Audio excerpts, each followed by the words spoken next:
முக்கியவர்களே, சிரிப்பும் அழுகையும் இறைவன் மக்களுக்கு கொடுத்த மிகப்பெரிய அருட்கொடையாக இருக்கின்றது.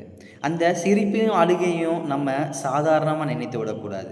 அது 2மே நம்ம சாதாரணமா வெளிப்படுத்த முடியாது. ஒரு எக்ஸ்ட்ரீம் லெவல்ல போம்போது தான் நம்ம அதை வெளிப்படுத்த முடியும். ஃபார் எக்ஸாம்பிள், ஒரு பையன் சிரிச்சுக்கிட்டே இருக்கான்னா, காரணம் இல்லாம சிரிச்சுட்டே இருக்க மாட்டான். அப்படி சிரிச்சுட்டே இருந்தான்னா, அவன நம்ம என்ன சொல்லுவோம்? பைத்தியம்னு சொல்லுவோம்.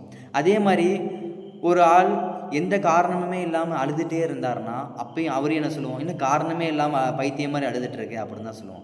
அப்ப இந்த சிரிப்பும், அழுகையும் ஒரு உயர்ந்த இடத்த வந்து பிடித்திருக்கு. ஒரு மனிதன் ரொம்ப சந்தோஷமா இருக்கும்போது சிரிக்கிறான். ஒரு மனுஷன் ரொம்ப கஷ்டமா இருக்கும்போது அழுகுறான். அப்ப இந்த 2யும் நம்ம ஒருமிச்சு பார்க்கணும்.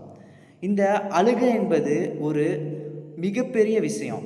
எப்படின்னா, யாரோ இறந்து போவதற்காக நாம் அழுகின்றோம். ஒரு சகோதரன் இறந்து போனார் என்றால் விழுந்து விழுந்து அழுகிறோம். ஒருவர் ஆக்சிடென்ட் ஆயிருச்சு அப்படின்னா அவருக்காக விழுந்து விழுந்து அழுகின்றோம். லவ் ஃபெயிலியர் ஆயிருச்சு, விழுந்து விழுந்து அழுகிறோம். அல்லாஹுவை நினைத்து நாம் அழுதிருக்கின்றோமா? ஒரு நாளாவது அழுதிருக்கின்றோமா என்பதை சற்று சிந்தித்து பார்க்க வேண்டும். அந்த அழுகை வர வேண்டும் என்றால் ஒரே விஷயம்தான், அந்த அல்லாஹுடைய நினைப்பு நம்முடைய மனதில் வர வேண்டும்.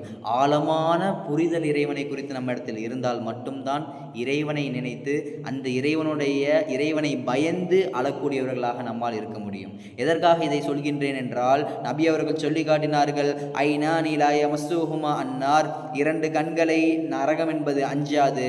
அதில் ஒரு கண்ணாக நபி அவர்கள் சொல்லி காட்டும் போது, ஐனுன் பகத் மின் ஹஷியத்தில்லா, அல்லாஹுவை பயந்து எந்த கண் அழுகின்றதோ அந்த கண் நரகத்தை அஞ்சாது என்பதாக நபி அவர்கள் சொல்லி காட்டினார்கள். அன்புமிக்கவர்களே, இறைவனை புரிய முயற்சி செய்வோம். அந்த நரகத்துடைய வேதனைகளை நினைத்து நாம் அழுதோம் என்றால் அல்லாஹு தாலா நம்மை மன்னித்து நமக்கு கிருபை செய்வதற்கு வாய்ப்பு இருக்கின்றது.